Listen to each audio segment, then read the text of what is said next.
ಸಹೃದಯ ಬಂಧುಗಳೇ ನಮಸ್ಕಾರ. ನಾನು ನಿಮ್ಮ ಪ್ರೀತಿಯ ಉಮಾರ್ಯವಣ್ಣ, ದೂರದ ಸಿಂಗಪುರ್ನಿಂದ. ನನ್ನ ಅನೇಕ ಭಾರತೀಯ ಮಿತ್ರರು ಯಾವಾಗಲೂ ಕೇಳ್ತಾ ಇದ್ದರು, ನೀವೆಲ್ಲರೂ ದೇವಸ್ಥಾನಗಳಿಗೆ ಹೋಗಬೇಕು ಅಂತಂದರೆ ಹೇಗೆ, ಸಿಂಗಪೂರ್ನಲ್ಲಿ ದೇವಸ್ಥಾನಗಳು ಹೇಗಿರ್ತವೆ, ಅಲ್ಲಿ ಪೂಜೆ ಪುನಸ್ಕಾರಗಳು ಹೇಗೆ ನಡೀತವೆ, ಅದರ ಬಗ್ಗೆ ಒಂದಷ್ಟು ಕುತೂಹಲ ಇತ್ತು. ಹಾಗಾಗಿ ನಿಮ್ಮೆಲ್ಲರನ್ನೂ ಕೂಡ ನಾನು ಸಿಂಗಪುರದ ದೇವಾಲಯಗಳ ದರ್ಶನವನ್ನು ಮಾಡಿಸ್ತೇನೆ, ಬನ್ನಿ.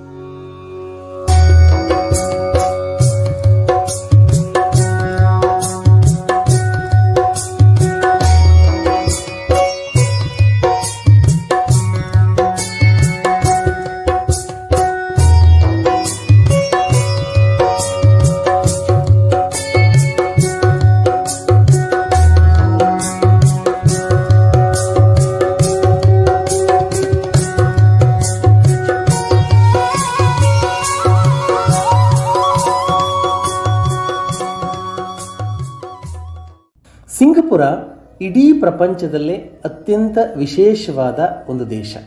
ಯಾಕೆ ಇದು ವಿಶೇಷ? ಸಿಂಗಪುರ ಸರ್ವಧರ್ಮಗಳ ತವರು. ಇಲ್ಲಿ ಎಲ್ಲ ಧರ್ಮೀಯರು ಅತ್ಯಂತ ಸಂತೋಷದಿಂದ ನೆಮ್ಮದಿಯಿಂದ ಸಹಬಾಳ್ವೆ ನಡೆಸುತ್ತಿದ್ದಾರೆ.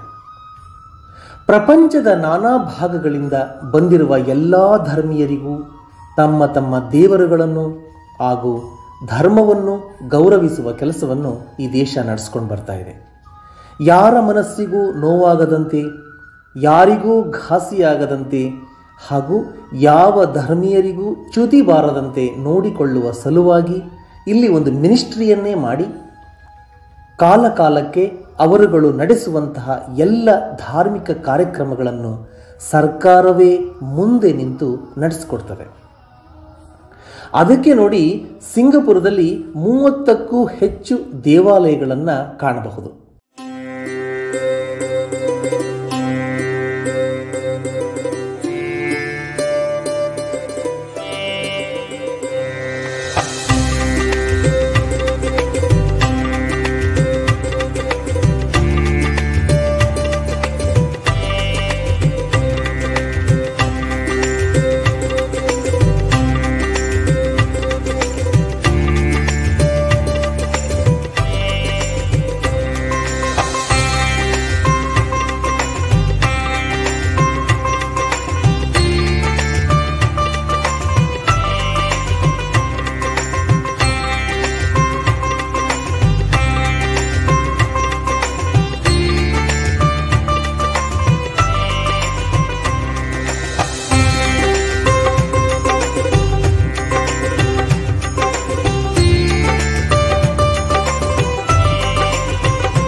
ಪ್ರತಿಯೊಂದು ದೇವಾಲಯಗಳಲ್ಲಿಯೂ ಆಯಾಯ ದೇವರಿಗೆ ತಕ್ಕಂತೆ ಎಲ್ಲ ಪೂಜಾ ವಿಧಿವಿಧಾನಗಳು ಕೂಡ ಜರುಗುತ್ತವೆ.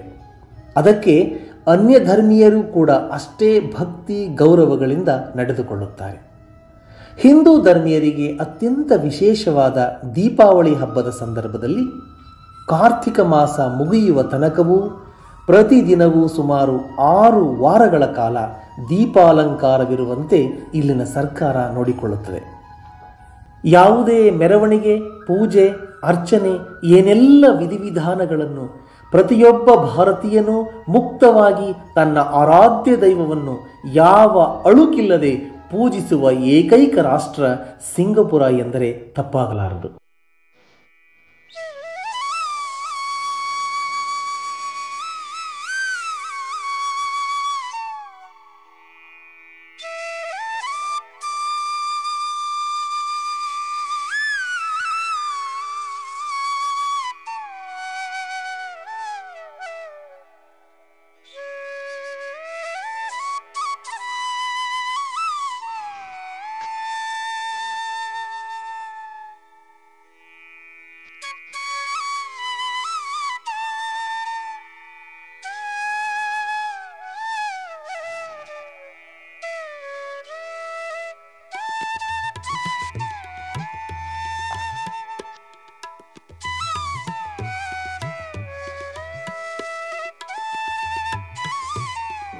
ನಮ್ಮ ದೇಶದಲ್ಲಿಯೂ ಕೂಡ ಇಷ್ಟೊಂದು ಅಚ್ಚುಕಟ್ಟಾಗಿ ಮಾಡುತ್ತೀವಿಯೋ ಏನೋ ಗೊತ್ತಿಲ್ಲ. ಹಾಗೆಯೇ ಇಲ್ಲಿ ಕೇವಲ ಹಿಂದೂ ಧರ್ಮೀಯರಿಗಷ್ಟೇ ಅಲ್ಲ, ಎಲ್ಲ ಧರ್ಮೀಯರಿಗಳಿಗೂ ಕೂಡ ತಮ್ಮ ತಮ್ಮ ನಂಬಿಕೆಗಳು, ದೇವರುಗಳ ಪ್ರಾರ್ಥನೆಗೆ ಸರ್ಕಾರ ಕಿಂಚಿತ್ ಲೋಪವಾಗದಂತೆ ನೋಡಿಕೊಳ್ಳುತ್ತಾ ಈ ಹೆಮ್ಮೆಯ ಸಿಂಗಪುರ ಪ್ರಪಂಚಕ್ಕೆ ಮಾದರಿಯಾಗಿದೆ.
ಸ್ನೇಹಿತರೆ, ದೇವಸ್ಥಾನ ನೋಡಿದ್ರಲ್ಲ, ದೇಶ ಯಾವುದಾದ್ರೇನು, ಭಾಷೆ ಯಾವುದಾದ್ರೇನು, ಧರ್ಮ ಯಾವುದಾದ್ರೇನು, ಭಾವ ಮಾತ್ರ ಒಂದೇ. ಭಾವ ಮಾತ್ರ ನಮ್ಮೆಲ್ಲರನ್ನ ಬೇಯಿಸಲಿಕ್ಕೆ ಸಾಧ್ಯ. ಹಾಗಾಗಿ ಆ ಧರ್ಮಗಳು ಯಾವುದಾದರೂ ಪರವಾಗಿಲ್ಲ, ಆ ಧರ್ಮದ ಹಿಂದೆ ದಯೆ ಇರಬೇಕು. ದಯವೇ ಧರ್ಮದ ಮೂಲವಯ್ಯ ಎನ್ನುವ ಬಸವಣ್ಣನವರ ಸಾವಿರಾರು ವರ್ಷಗಳ ಮಾತು ಪ್ರಸ್ತುತವೂ ಕೂಡ ಬಹಳ ಮುಖ್ಯವಾಗಿ ಕಾಣಿಸ್ತದೆ. ಇದೆಲ್ಲವೂ ಕೂಡ ನಮಗೆ ಅರ್ಥವಾದರೆ ಸಾಕು. ಧನ್ಯವಾದಗಳು. ನಿಮ್ಮ ಪ್ರೀತಿಯ ಉಮಾರೇವಣ್ಣ, ದೂರದ ಸಿಂಗಪುರದಿಂದ.